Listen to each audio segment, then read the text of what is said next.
Good afternoon to 3 PM news నేను స్వాతి. ఇక detail చూస్తే ఏపీ స్కిల్ డెవలప్మెంట్ స్కామ్ కేసులో టీడీపీ అధినేత మాజీ సీఎం చంద్రబాబుకు మరోసారి నిరాశ ఎదురైంది.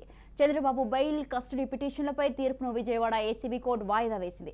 ఈ రెండు పిటిషన్లపై జడ్జిమెంట్ను ఈ నెల 9న వెల్లడిస్తానని న్యాయమూర్తి తెలిపారు. కాగా స్కిల్ డెవలప్మెంట్ కేసులో అరెస్ట్ అయిన చంద్రబాబుకు బెయిల్ ఇవ్వాలని ఆయన తరపు లాయర్లు పిటిషన్ దాఖలు చేయగా చంద్రబాబును తమకు 5 రోజుల కస్టడీకి ఇవ్వాలని సిఐడి పిటిషన్ దాఖలు చేసింది. ఈ రెండు పిటిషన్లపై సుదీర్ఘ వాదనలు జరిగాయి.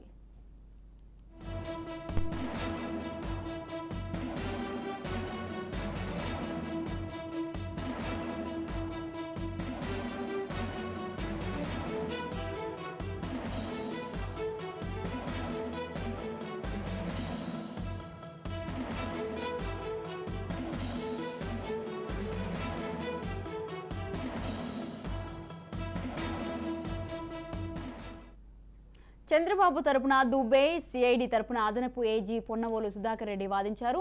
ఇరు వర్గాల వాదనలు కాసేపటి క్రితమే ముగిశాయి. దీంతో రెండు పిటిషన్లపై తీర్పును ఏసీబీ కోర్టు జడ్జి వాయిదా వేశారు. జడ్జిమెంట్ను ఈ నెల 9న వెల్లడిస్తానని తెలిపారు. ఇక సోమవారం ఎలాంటి తీర్పు వస్తోందోనని అటు టీడీపీ ఇటు వైసీపీ శ్రేణుల్లో తీవ్ర ఉత్కంఠ నెలకొంది.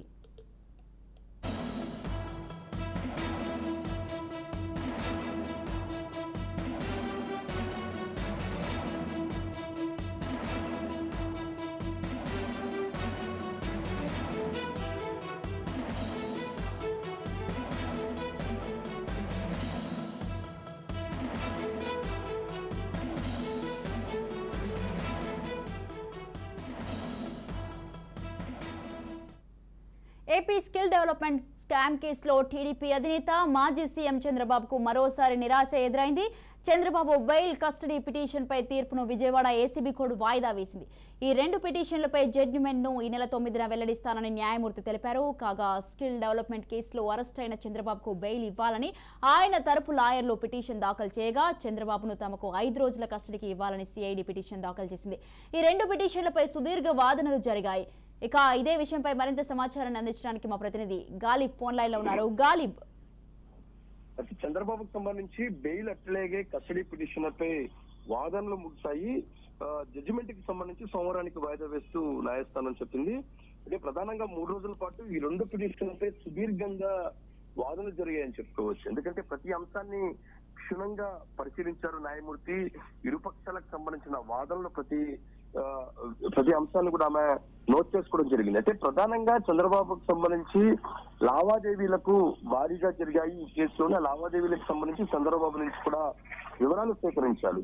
వివరాలు సేకరించాలంటే ఖచ్చితంగా మరో 3 రోజుల పాటు చంద్రబాబుకు సిఐడి కస్టడీకి అనుమతించాలనేది మాత్రం ప్రధానంగా సిఐడి తరఫున న్యాయవాదిగా ఉన్న additional advocate general Ponnavolu Sudhakar Reddy తన వాదనలు వినిపించారు.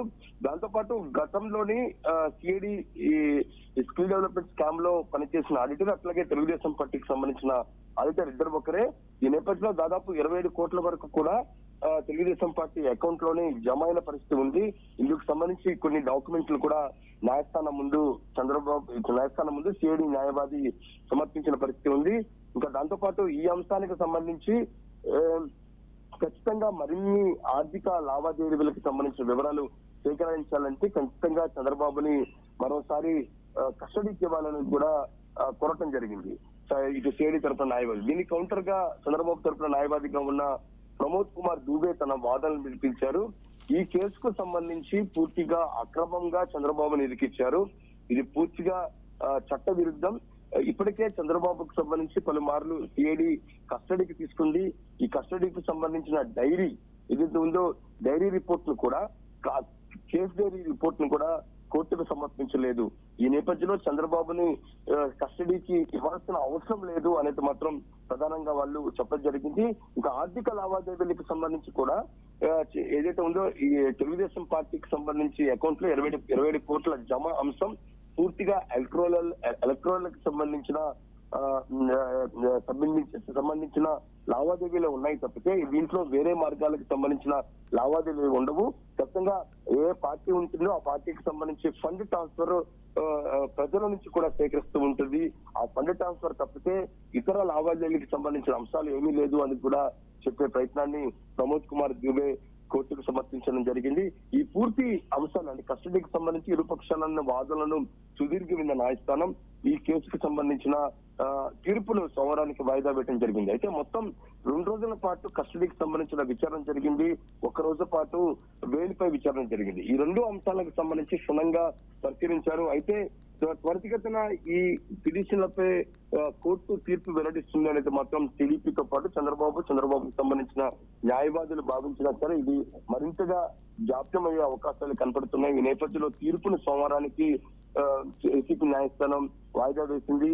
మరోపక్క సుప్రీంకోర్టులో ఈ నెల 9వ తారీఖున చంద్రబాబు క్వాష్ పిటిషన్ పై విచారణ నేపథ్యంలో తీర్పును అదే రోజు వెల్లడిస్తారా లేదా మరింత సమయం తీసుకుని తీర్పు కూడా మరోసారి వాయిదా వేస్తారా అనేది మాత్రం చూడాల్సి ఉంది. ఇక కస్టడీ పిటిషన్ పక్కన పెడితే బెయిల్ పిటిషన్ కి సంబంధించి కూడా వాదనలు జరిగాయి. నిన్న మధ్యాహ్నం వరకు కూడా వాదనలు ముగిసిన పరిస్థితి కనబడుతుంది. ప్రధానంగా బెయిల్ కి సంబంధించి ప్రస్తుతం చంద్రబాబుకు ఇవ్వాల్సిన అవసరం లేదు. ఖచ్చితంగా చంద్రబాబుకు బెయిల్ ఇస్తే మాత్రం పూర్తిగా ఈ విచారణపై ప్రభావం చూపే అవకాశం ఉన్నట్లుగా సిఐడి తరపున న్యాయవాదులు చెప్తే చంద్రబాబుకు ఖచ్చితంగా బెయిల్ ఇవ్వాలి. 17A సంబంధించిన ఫాలో అవ్వలేదు. దాంతో పాటు ఇప్పటికే జ్యుడిషియల్ రిమాండ్ లోని చాలా రోజుల నుంచి కూడా చంద్రబాబు ఉన్నారు.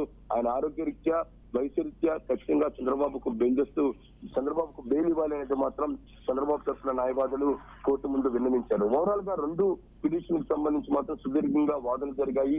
ప్రతి అంశాన్ని క్షుణ్ణంగా పరిశీలించిన న్యాయస్థానం ప్రతి వాదనలు ఇటు చంద్రబాబు తరఫున వాదనలు అట్లాగే సిఐడి న్యాయవాదులు కోర్టుకు విన్నవించిన కొన్ని సాక్ష్యాలు కావచ్చు, డాక్యుమెంట్లు కావచ్చు ప్రతిదీ మాత్రం నోట్ చేసుకున్న న్యాయస్థానం సోమవారానికి ఇందుకు సంబంధించిన తీర్పును వాయిదా వేస్తూ ఆదేశాలు జారీ చేసింది. అయితే వాదనలు మాత్రం ముగిశాయని కూడా న్యాయస్థానం చెప్పిన నేపథ్యంలోనే తీర్పు ఎలా ఉండబోతుంది. ఇప్పటికే చంద్రబాబుకు సంబంధించి జ్యుడిషియల్ రిమాండ్ ను ఈ నెల 19 అంటే ఓవరాల్ గా మరో 14 రోజులు పొడిగిస్తూ ఏసీపీ న్యాయస్థానం నిర్ణయం తీసుకున్న నేపథ్యంలోని సోమవారం ఎటువంటి తీర్పు వెలువడించబోతుంది. చంద్రబాబు ఇప్పటికే దాదాపు 4 రోజుల పాటు జ్యుడిషియల్ రిమాండ్ లో ఉన్న నేపథ్యంలోని చంద్రబాబుకు కోర్టులోని అనుకూలమైన తీర్పు వస్తుందా, మరోసారి చుక్కెదురవుతుందా అనేది మాత్రం చూడాల్సి ఉంది. ఇంకా దాంతో పాటు సోమవారం మరొకటి కూడా ఉంది. సుప్రీంకోర్టులో చంద్రబాబుకు సంబంధించి క్వాష్ పిటిషన్ పై విచారణ ఉన్న నేపథ్యంలోని ఆ క్వాష్ పిటిషన్ సంబంధించిన నిర్ణయం ఆధారంగా ఏసీపీ కోర్టు నిర్ణయం తీసుకుంటుందా, దాంతో సంబంధం లేకుండా నేరుగా ఈ 2 పిటిషన్ సంబంధించిన నిర్ణయం తీసుకుందా అనే దానిపై కూడా సోమవారం మనకి క్లారిటీ వచ్చే అవకాశాలు కనబడుతున్నాయి. ఓవరాల్ గా చంద్రబాబుకు సంబంధించిన కస్టడీ అట్లాగే బెయిల్ పిటిషన్ పై మాత్రం ఏసీపీ కోర్టులో సుదీర్ఘంగా వాదనలు ముగిశాయి. తీర్పును మాత్రం పెండింగ్ లో పెట్టింది న్యాయస్థానం. సోమవారం తీర్పు వెల్లడిస్తామనేది కూడా చెప్పడం జరిగింది.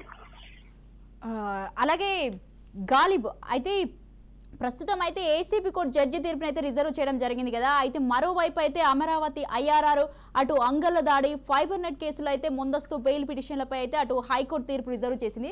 ఇలా మొత్తంగా చూసుకుంటే అయితే 4 తీర్పులు రిజర్వ్ లో ఉండడం వల్ల ఆ పార్టీ శ్రేణుల్లో అయితే కొంత ఉత్కంఠ అయితే వీడటం లేదని తెలుస్తోంది. అయితే వరుసగా పిటిషన్ మీద పిటిషన్లు, ఒకటి హైకోర్టు కావచ్చు, మరోపక్క ఏసీపీ కోర్టులు పిటిషన్లు కౌంటర్ పిటిషన్లు మాత్రం వరుసగా వేయడం జరిగింది. అయితే వరుస పిటిషన్లపై కోర్టులు తమ విచారణలు కొనసాగిస్తున్నాయి, వాదనలు కొనసాగిస్తున్నాయి. ప్రధానంగా హైకోర్టులోని చంద్రబాబుకు సంబంధించి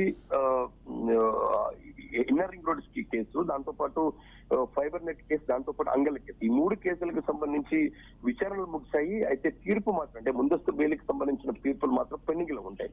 ఇదిలా ఉంటే ఈ 3 కేసులకు సంబంధించి అంటే ఈ 2 కేసులు inner ring road case, fibre net case, ఈ 2 కేసులకు మాత్రం పీటీ వారెంట్ కి సంబంధించిన పిటిషన్లు మాత్రం విచారణ పెండింగ్ లో మాత్రం ఏసీబీ కోర్టులో ఉంది. ఈ 2 సంబంధించిన పిటిషన్లు మాత్రం ఈ రోజు జరుగుతాయని అందరూ భావించినా సరే ఈ వాదనలు విన్న తర్వాత ఏసీబీ న్యాయస్థానం ఈ 2 పిటిషన్ సంబంధించిన తీర్పులు సోమవారానికి వాయిదా వేసింది. ఈ నేపథ్యంలో సోమవారం ఈ తీర్పులు నేరుగా వెల్లడిస్తారా లేకపోతే పిటి వారెంట్లకు సంబంధించిన విచారణను కూడా జరుపుతారా అనేది మాత్రం చూడాల్సి ఉంది. ఎందుకంటే మరోపక్క హైకోర్టులోని ఇన్నర్ రింగ్ రోడ్డు, అట్లాగే అమరావతి ఇన్నర్ రింగ్ రోడ్, అట్లాగే స్కిల్ ఫైబర్ నెట్ కేసు, ఈ 2 కేసులు, దాంతో పాటు అంగళ్ళ కేసు, ఈ 3 కేసులకు సంబంధించి చంద్రబాబు ముందస్తు బెయిల్ కోసం హైకోర్టును ఆశ్రయించారు.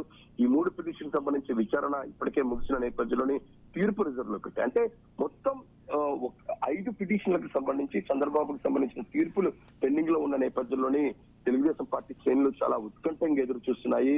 ఎందుకంటే ఎందుకు జాప్యం జరుగుతుంది అనేది మాత్రం అందరూ చర్చిస్తూ ఉన్నారు. ఖచ్చితంగా ఈ 5 పిటిషన్లపై తీర్పు అనుకూలంగా వస్తుందని కూడా అందరూ భావిస్తున్నారు. ఎందుకంటే 5 కేసులు మాత్రం పూర్తిగా అక్రమంగా చంద్రబాబుపై వేశారు. రాజకీయంగా కక్ష సాధింపు చర్యల్లో భాగంగానే ఈ కేసుల్లోని చంద్రబాబుని ఇరికిచ్చారు అనేది మాత్రం టీడీపీ వాదిస్తున్న నేపథ్యంలో ఈ అంశాలకు సంబంధించి మొత్తం 5 అంశాలకు సంబంధించిన తీర్పు సోమవారం వస్తుందని మనం చూడాల్సి ఉంది. ఇప్పటికే నిన్న ఫైబర్ నెట్ కేసుకు సంబంధించి వాదనలు ముగిశాయి. తీర్పు పెండింగ్ లో పెట్టారు. 3 రోజుల క్రితం ఇన్నర్ రింగ్ రోడ్డు కేసు, అట్లాగే దాంతో పాటు అంగల్ కేసుకు సంబంధించి మాత్రం ఇంకా వాదనలు ముగిసిన నేపథ్యంలో అవి కూడా పెండింగ్ లో ఉన్న నేపథ్యంలో సోమవారం మొత్తం ఒక్కసారిగా తీర్పు వస్తాయని కూడా అందరూ భావిస్తున్న పరిస్థితి కనపడుతుంది. ఈ నేపథ్యంలో ఒక ఉత్కంఠ మాత్రం టీడీపీ వర్గాల్లో నెలకొంది. ఒక పక్క ఏసీపీ కోర్టులోని సిఐడి కస్టడీ, దాంతో పాటు బెయిల్ పిటిషన్, స్కిల్ స్కామ్ లోని బెయిల్ పిటిషన్, దాంట్లో హైకోర్టులోని inner ring road, fibre net, దాంతో పాటు అంగళ కేసు, వరుసగా అన్ని కేసులకు సంబంధించిన తీర్పులు పెండింగ్ లో ఉన్న నేపథ్యంలో ఎటువంటి తీర్పులు వస్తాయనే దానిపై కూడా ఒక రకంగా టీడీపీ నేతలు ఎదురు చూస్తూ ఉన్నారు. Right, thank you Ghalib, thanks for the details.